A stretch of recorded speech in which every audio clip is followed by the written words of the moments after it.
ওই দুনিয়ার কিছুই তুমি পাও নাই।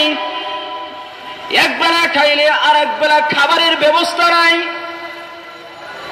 একটা পোশাক তাও ছিঁড়া, অন্যদের মতো ভালো কোনো পোশাকও তোমার নাই। কিন্তু এক মুহূর্তের জন্য আল্লাহকে বলো নাই। ওই দিনের বেলায় রাস্তায় চলে আর জিকির করে আল্লাহ আল্লাহ, কথা বলে কথার ফাঁকে ফাঁকে জিকির করে আল্লাহ আল্লাহ। কেউ তার দিকে আগায় না, কেউ তাকে ধরতে যায় না, তার ব্যথায় কেউ ব্যথিত হয় না। এখন সে বাধ্য হয়ে জাহান্নাম থেকে বাহির হওয়ার ইচ্ছা করবে। আল্লাহ রাব্বুল আলামিন বলেন, কুল্লামা আরাদু আন ইয়াখরুজু মিনহা উঈদু ফিহা وقيل لهم ذوقوا عذاب النار التي كنتم بها تكذبون।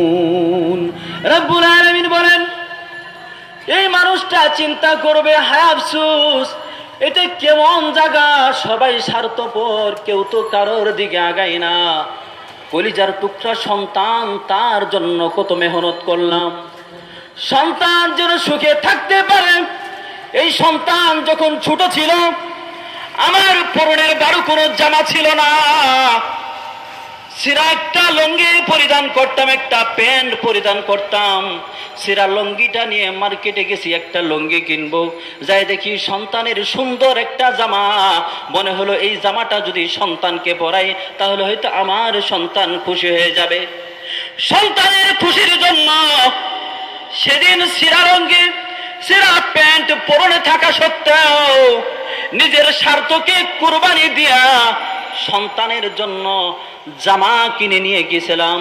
শুধুমাত্র উদ্দেশ্য একটাই, কলিজার টুকরা সন্তান এই জামাটা পরে একটা আনন্দের হাসি হাসবে, ঠিক কিনা বলেন?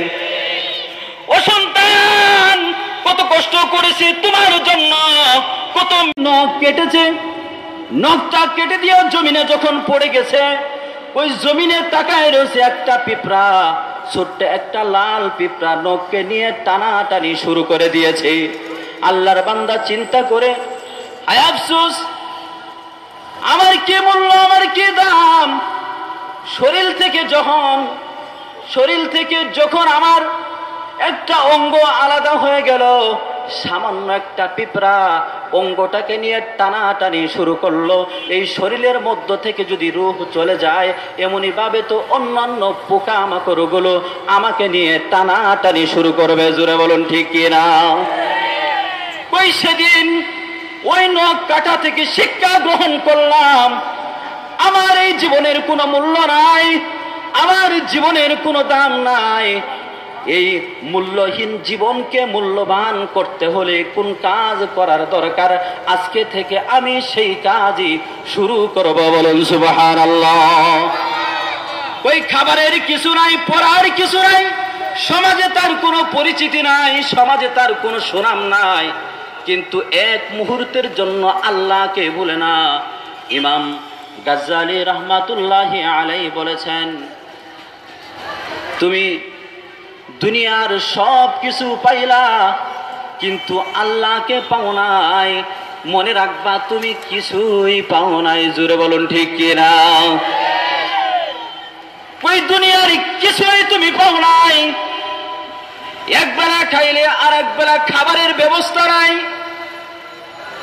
একটা পোশাক তাও ছিঁড়া, অন্যদের মতো ভালো কোনো পোশাকও তোমার নাই। কিন্তু এক মুহূর্তের জন্য আল্লাহকে বলো নাই। ওই দিনের বেলায় রাস্তায় চলে আর জিকির করে আল্লাহ আল্লাহ, কথা বলে কথার ফাঁকে ফাঁকে জিকির করে আল্লাহ আল্লাহ। ঘুমের ঘরে চলে গিয়েছে, ওই দুনিয়ার মানুষগুলো সারাদিন কি উপার্জন করেছে এই হিসাবগুলো মিলায়, আর আল্লাহর বান্দা ঘুমের ঘরে শুয়ে লাইট যখন অফ হয়ে গেছে তখন সে হিসাব মিলায়, আজকের সারা দিনের আমল আমার কি হয়েছে, কয়বার আমি আল্লাহু আকবার বলেছি, কয়বার সুবহানাল্লাহ বলেছি, কয় ওয়াক্ত নামাজ জামাতের সাথে আদায় করেছি। হঠাৎ করে দেখতে পেল অন্যদিন যেই পরিমাণ আমল করে আজকের দিনের আমল সেই দিনের চেয়ে অনেক কম হয়ে গেছে। এখন নিজের অজান্তেই চোখ বেয়ে বেয়ে অশ্রু জ্বলতেছে আর বলতেছে, রব্বুল আলামিন, অন্যায় করে ফেলছি, দুনিয়া আমার মধ্যে ঢুকে পড়েছে, রাতের অন্ধকারে লাইট অফ হয়ে গিয়েছে, আমার পাশে আমার স্ত্রী, সেও জানতেছেন আমি কি অবস্থায় আছি। রব্বুল আলামিন, কেউ আমাকে দেখে না, কিন্তু আপনার তো দেখার বাকি নাই। চোখের পানি ছেড়ে দিয়ে বলে, রব্বুল আলামিন, ওয়াদা করলাম আজকে যে আমলের ত্রুটি হয়েছে, কুসুরি হয়েছে, ত্রুটি হয়েছে, আগামী দিন আপনার জাতের কসম করে বলি আর ত্রুটি হবে না। দিনে দিনে আমলের সংখ্যা দিনে দিনে বৃদ্ধি হবে। এই কথা বলার পরে চোখ থেকে যে অশ্রু ঝরতেছে, চোয়াল গড়ে ওই বালিশে লাগার আগেই খুদার জাতের কসম করে বলি, ওই বান্দার জিন্দেগির তামাম গুনাহগুলো আল্লাহ মাফ করে দিবেন। আল্লাহ রাব্বুল আলামিন বলেছেন, ইয়া আইয়ুহাল্লাযীনা আমানু তুবু ইলাল্লাহি তাওবাতান নাসুহা। আল্লাহ রাব্বুল আলামিন বলেন, ওগো আমার ঈমানদার বান্দারা, একনিষ্ঠতার সাথে কলবকে ফ্রেশ করে গুনাহ থেকে বেঁচে থাকার নিয়তে আজম বিল জজম করে আমি আল্লাহর কাছে একনিষ্ঠতার সাথে তওবা করো। আমি আল্লাহ ঘোষণা দিলাম জিন্দেগির তামাম গুনাহগুলো মাফ করে দিব। অপর আয়াতের মধ্যে আল্লাহ বলেন, ওয়াতুবু ইলাল্লাহি জামিআন আইয়ুহাল মুমিনুনা লাআল্লাকুম তুফলিহুন। জোরে জোরে বলুন সুবহানাল্লাহ। আল্লাহর কাছে ফিরে আসো বান্দা। তুবু, তাওবাতুনের অর্থ ফিরে আসা, তওবা করা, নিজের গুনার প্রতি লজ্জিত হয়ে আল্লাহর কাছে ক্ষমা চাওয়া। ও বান্দা, গুনাহ করেছো, অনেক দূরে চলে গেছো, জমিন থেকে নিয়ে আসমান পর্যন্ত গুনার দা তুমি পড়ে ফেলেছ। আবু দাউদ শরীফের মধ্যে পয়গম্বর নিজে বর্ণনা করেন, ওয়ালাউ কানা মিসলা জাবাদিল বাহার, যদি সমুদ্রের ফেনা পরিমাণও যদি গুনাহ হয়, একনিষ্ঠতার সাথে গুনাহ থেকে বেঁচে থাকার নিয়তে আল্লাহর কাছে যদি খাস দিয়ে তওবা করে, রব্বুল আলামিন পাহাড় পরিমাণ যদি গুনাহ হয়, সমুদ্রের ফেনা পরিমাণ যদি গুনাহ হয়, একনিষ্ঠতার সাথে তওবা করার কারণে রব্বুল আলামিন তার জিন্দেগির তামাম গুনাহগুলো মাফ করে দিবেন। কই শুধু তাই না, মৃত্যু সন্নিকটে চলে এসেছে। কত ঈমানদার শুরু থেকে কত আমল করেছে, এখন বান্দা শুধুমাত্র গুনাহ থেকে মাফ চাওয়ার পর গুনার প্রতি লক্ষ্য করে শুধু লজ্জিত হয় আর কান্দে। আরো আগে যদি ভালো হইতাম, কতই না নেকি গুলো করতে পারতাম, কত নেকি আমার আমল নামায় জমা হতো। আল্লাহ রাব্বুল আলামিন পয়গম্বরের মাধ্যমে বলে দেন যে তোমার নেকিকে, তোমার গুনাহকেই শুধু মাফ করা হয় নাই, ওয়াবাদদালতু সাইয়্যাতিকুম হাসানাত, যেই পরিমাণ গুনাহ ছিল গুনাহগুলোকে নেক দ্বারা আমি রব্বুল আলামিন পরিবর্তন করে দিলাম। আত্তাইবু মিনাল যামবি কামাল্লা যামবালা। জোরে জোরে বলুন সুবহানাল্লাহ। পয়গম্বর বলেন, কই দুনিয়াতে জন্ম নিয়েছো মানুষ হিসাবে, কি হিসাবে? জোরে কোন কি হিসাবে? মানুষ হিসাবে জন্ম নিয়েছেন, এটাও আবার দ্বিতীয়বার ধাক্কা দিয়ে পরে কয়াইতে হয়। এখন যদি কই অমানুষের ঘরের অমানুষ, তাহলে তো সেতে মাথা মাথা ফাটাই লাইব। মানুষের ঘরে জন্ম নিয়েছে, আমি মানুষ, এটা কি কওয়া যায় না? আপনি মানুষ না গরু? মানুষের ঘরে জন্ম নিয়েছ, কুল্লু বনি আদম খাত্তাউন, তোমার সূত্র হলো বনি আদম, তুমি হলা মানুষ, দুনিয়াতে জন্মগ্রহণ করেছো, তার মানে গুনাহ হওয়াটা অতি স্বাভাবিক জিনিস। ওই গুনাহ হতে পারে, তবে গুনাহ হওয়াটা স্বাভাবিক, তবে গুনাহগারদের মধ্যে সর্বশ্রেষ্ঠ জ্ঞানী এবং ভালো লোক হলো ওই ব্যক্তি যে গুনার পরে আল্লাহর কাছে কাকুতি মিনতি করে গুনার জন্য তওবা করে। বলুন সুবহানাল্লাহ। এটা কে বলেছেন? নবীজি বলছেন।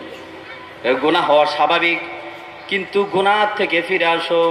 জীবনের গুরুত্বপূর্ণ একটা অংশ চলে গেছে, অতিবাহিত হয়ে গেছে, আজও পর্যন্ত তোমার আমলের মধ্যে পয়গম্বরের আমলকে তুমি ফিট করতে পারলা না। জীবনের গুরুত্বপূর্ণ অনেক সময় চলে গিয়েছে, আজও পর্যন্ত পয়গম্বরের আখলাককে তোমার আখলাকের সাথে ফিট করতে পারলা না। জীবনের গুরুত্বপূর্ণ অনেক সময় চলে গিয়েছে, আজও পর্যন্ত পয়গম্বরের পোশাকের সাথে তোমার পোশাক মিলাইতে পারলা না। জীবনের গুরুত্বপূর্ণ অনেক সময় চলে গিয়েছে, আজও পর্যন্ত পয়গম্বরের জবানের সাথে তোমার জবানকে মিলাইতে পারলা না। জীবনের অনেক গুরুত্বপূর্ণ সময় চলে গিয়েছে, পয়গম্বরের আমানতদারিতার সাথে তোমার আমানতদারিতা মিলাইতে পারলা না। মনে রাখো, লিখে রাখো, মৃত্যুর আগ পর্যন্ত হয়তোবা তোমার দ্বারা আর পয়গম্বরের আখলাক, পয়গম্বরের আমল মোতাবেক জীবন গঠন করা সম্ভব হবে না।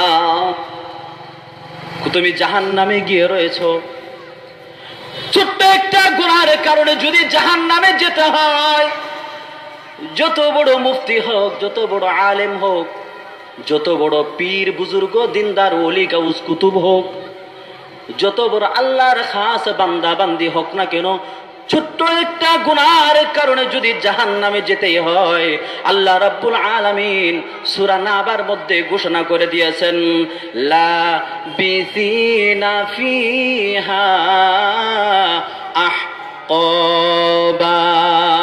রব্বুল আলামিন বলেন, ছোট গুনার কারণেও যদি জাহান্নামে যেতে হয়, সেই জাহান্নামে অল্প সময় অবস্থান করবে না, যুগ যুগ ধরে সেখানে অবস্থান করতে হবে। বলেন বলেন।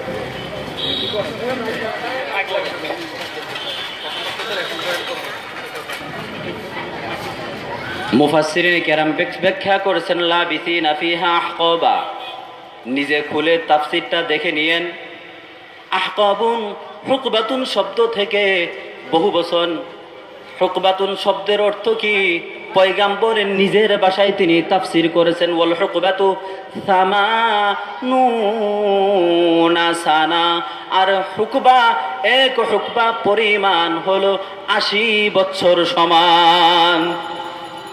ওয়াসানাতু সালাসুমিয়াতিন